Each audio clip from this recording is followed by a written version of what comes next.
Hey everyone, we're gonna be talking about Iron Tank today. Yeah, it's kind of a weird game for me to talk about, and it's one that for some weird reason I really like, and I just have a little bit of nostalgia for. So Iron Tank came out in 1988 for the NES and was based on an arcade game from 1985 called Tank, or in North America, TNK3. I have no idea why they changed it.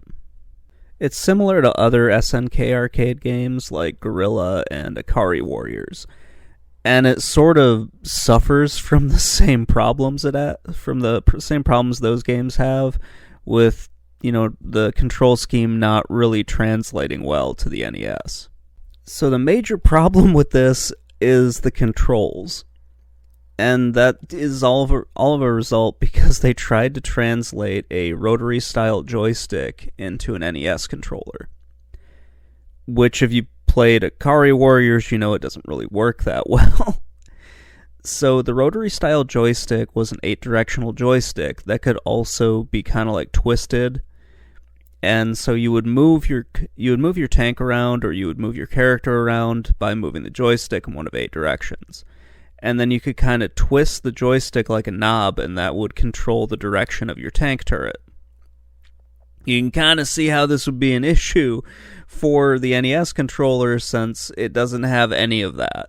It just has the D-pad, and then it has your 2 buttons on it. One fires your machine gun, the other one fires your tank cannon. Now, Little Paul didn't know any of this at the time when his brother decided that he wanted to rent this game. I honestly had no idea what was going on, and I didn't really care too much. Now I can see a lot of the problems with it, but back then it was just kind of a fun game that we got that I remember playing for a little while in between, being outside. But as I go back and revisit Iron Tank now, yeah, the controls are kind of a hot mess. Getting your, turret really lined up with everything, praying to God that it actually hits the tanks, because sometimes it just flat out misses, and it's a real bitch to try to aim.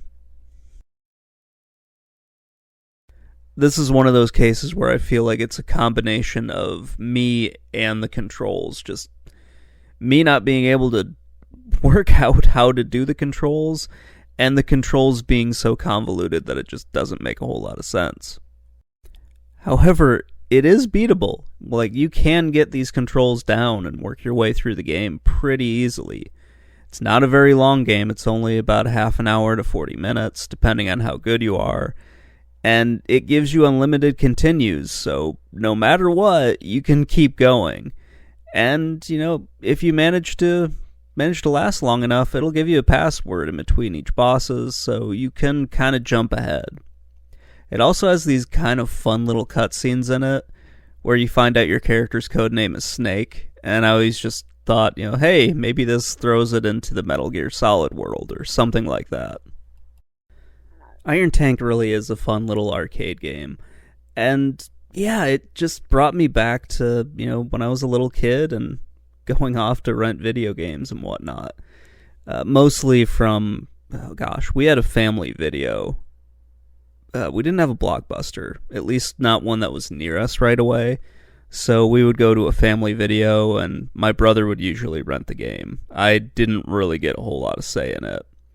Family video was a weird one because I know it's kind of a chain, but I'm not really sure. And it kept moving around. It was very weird. It kept moving in and out of the little shopping complex that it was in. Oh gosh, one more thing about family video. I remember because I think there were 3 different versions of it when it was up there. And I remember when Blockbuster moved in, finally kicked family video out, and they had to leave. They were the only place that we could go to really rent Super Nintendo games still. This was, I want to say late 90s, so 99 or 98. And it was really the only store that was still letting you rent Super Nintendo games as well as PlayStation, Yeah, PlayStation and N64 games as well.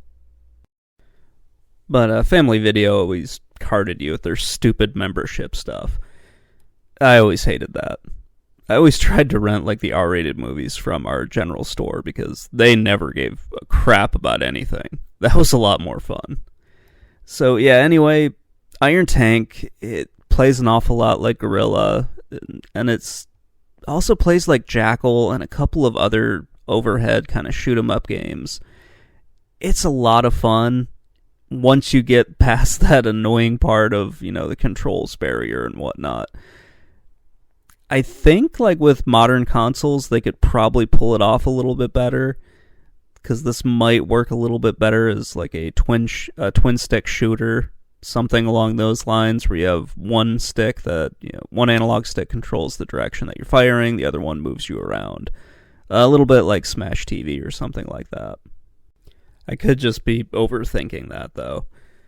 Anyway, guys, that's going to wrap things up. Let me know what you think in the comments below, and if you guys have some weird game that you rented or something along those lines, either from like the 90s, 80s, 90s, or I guess even into the 2000s, let me know in the comments below, and have a great day, everybody.